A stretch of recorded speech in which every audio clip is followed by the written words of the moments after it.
चिखलांबे गावच्या कन्येचा दिमागदार सत्कार, गावातून काढली भव्य मिरवणूक। चिखलांबे गावची कन्या कुमारी शीतल शेंकर लांडगे यांची MPSC परीक्षेतून दुय्यम निबंधक सब रजिस्ट्रार ग्रेड 1 पदावर निवड झाल्यानं संपूर्ण गावात आनंदाचे आणि अभिमानाचे वातावरण निर्माण झाले। शीतल लांडगे यांच्या या उल्लेखनीय यशाबद्दल चिखलांबे गावात जागोजागी त्यांचा सत्कार करण्यात आला। ग्रामस्थांनी मोठ्या उत्साहानं फुलांचा वर्षाव करत त्यांचे अभिनंदन केले। यावेळी गावातून भव्य मिरवणूक काढण्यात आली। ढोल ताशांचा गजर, फटाक्यांची आतषबाजी आणि ग्रामस्थांच्या उत्स्फूर्त घोषणांनी संपूर्ण चिखलांबे गाव दुमदुमून गेले। महिला, युवक, ज्येष्ठ नागरिक तसेच ग्रामस्थ मोठ्या संख्येनं या आनंदोत्सवात सहभागी झाले।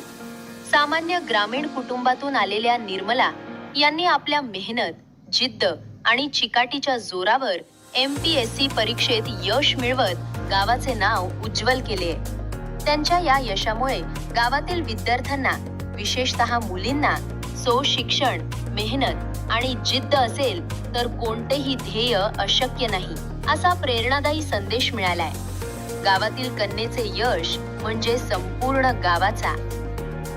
शीतल लांडगे यांच्या यशाचा आनंद प्रत्येक ग्रामस्थाने मनापासून साजरा केला। चिखलांबे गावची लेक आज अधिकारी झाली आणि तिच्या यशाने संपूर्ण गावाचा माथा अभिमानाने उंचावला। लोकमान्य 24 न्यूज साठी विकास चव्हाण, वडनेर भैरव। लोकमान्य 24 न्यूज तर्फे तुमचं खूप खूप स्वागत ताई। सविता शंकर लांडगे। तर ताईंनी आज MPSC मधून सब रजिस्टर ग्रेड 1 या पदासाठी महाराष्ट्रातून 1 नंबर मिळवलेला आहे। तर ताईंनी यासाठी खूप काही कष्ट घेतलेले। तर ताई या पूर्वी देखील 2-3 वेळेस फेल झालेला आहे। तर त्यांचं तिसऱ्या ते चौथ्या याच्यामध्ये यश प्राप्त झालं आहे त्यांना। तर आपण त्यांना विचारू यासाठी किती कष्ट आणि किती काय काय केलेले त्यांनी। मी 2022 ला पुण्यात गेले। पहिला अटेम्प्ट म्हणजे अभ्यास न करताच दिला। नंतर दोनदा फेल झाले। 39 मार्क प्रीला आले तरी पण मी हरले नाही। 2 वर्ष आमचा पेपर झाला नाही तरी मग नंतर डायरेक्ट प्रीला मध्ये 65 मार्कांनी पास झाले। मेन्सला गेले, मेन्सला फेल झाली। मग माझी आताची ही जी मेन्स होती ती चौथी मेन्स होती। त्या मेन्स मध्ये चांगल्या मार्कांनी पास झाले। ज्या दिवशी मी पेपर देऊन आले त्या दिवशीच मला वाटलं होतं की मी कोणत्या तरी मोठ्या पदावर गवसणी घालणार आहे आज। आणि माझ्या या यशामागे माझ्या आई वडिलांचा खूप मोठा मोलाचा वाटा आहे। माझं सगळं कुटुंब, माझं सगळं लांडगे परिवार माझ्या मागे एकदम भक्कमपणे उभा होता। म्हणून मला कधीच अपयशाची भीती वाटली नाही। तरी तुम्ही MPSC चा अभ्यास तुम्ही घरून करत होता की कोणी बाहेर होता? मी पुण्यात होते। 2022 ला पुण्यात गेले होते। 4 वर्ष झाले मला अभ्यास स्टार्टिंग करून आणि 5व्या वर्षी मी यश मिळवलं। आणि ताई तुम्ही 2-3 वेळेस यामध्ये फेल झालेला आहे, तरी तुम्हाला असं वाटलं नाही की आपण 2-3 वेळेस फेल झालो मग आपण आता थोडं थांबावं की पुढे कंटिन्यू करावं? त्याच्यात तुमचं काही? मी अशी जिद्दच घेऊन गेले होते का मी कधीच हारून परत येणार नाही। आणि माझ्या घरच्यांना एवढा विश्वास होता का माझी पोर काहीतरी घेऊनच घरी येणार, कोणतं तरी पद मिळवूनच घरी येणार, असं माझ्या आई वडिलांना दोघांनाही पण विश्वास होता माझ्यावर। म्हणजे ताई तुम्ही संधीचं सोनं नक्कीच केलं। तर ताई तुम्ही काय सांगाल का आपल्या मुलीने आज एवढं मोठं आपलं नाव उंचावर नेलेलं आहे? तिच्या यशाबद्दल खूप अभिनंदन तिचं। तिला म्हणजे आम्हाला गॅरंटीच होती की काहीतरी घेऊन जाणार आपल्या घरी, काहीतरी नाव कमावणार गावचं, घरचं, असं कुटुंबाचं आपल्या भारत, असं मला वाटतं। काका तुमच्या मुलीनं आज एवढं नाव मोठं केलंय आणि सर्व गोष्टी आज तिच्यामुळे तुम्हाला मान सन्मान पण सर्व गोष्टी मिळत आहेत। तुम्ही काय सांगाल याबद्दल? खरं तर तिच्याविषयी जर बोलायचं झालं तर ती लहानपणापासून जिद्दी आणि तिचं शिक्षण प्राथमिक शाळेत तिथं झालं आणि माध्यमिक शाळेत जनता विद्यालय पारेगाव हायस्कूलला झालं।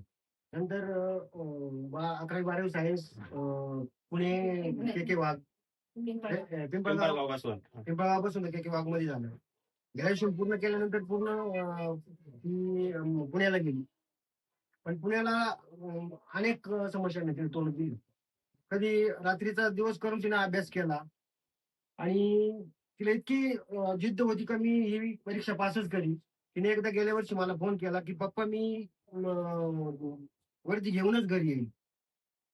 तर तिचा जेव्हा मला फोन आला तर तेव्हा असं म्हणजे एकदम मला अश्रू अनावर झाली का एकदम कॉम्पिटिशन ती माझ्याशी बोलू राहिली। कारण मी स्तब्ध झालो 1-2 मिनिटं.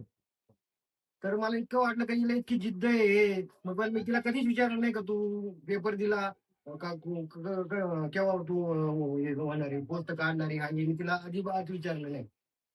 जेव्हा जेव्हा मी रात्रीचे 1 वाजता फोन केला असेल पण ती जागीच असेल, अभ्यासच करीत होती. तिचं खूप खूप कौतुक करावंसं वाटतं मला.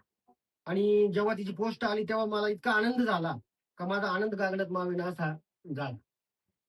ताईंच्या घरची परिस्थिती देखील खूप हालाकीची असताना देखील ताईंनी इतक्या मेहनतीने अभ्यास करून आज हे सब रजिस्टर पदाला ग्रेड 1 मध्ये महाराष्ट्रामध्ये नंबर आणलेला आहे. तर त्याबद्दल ताईंचे देखील खूप खूप अभिनंदन.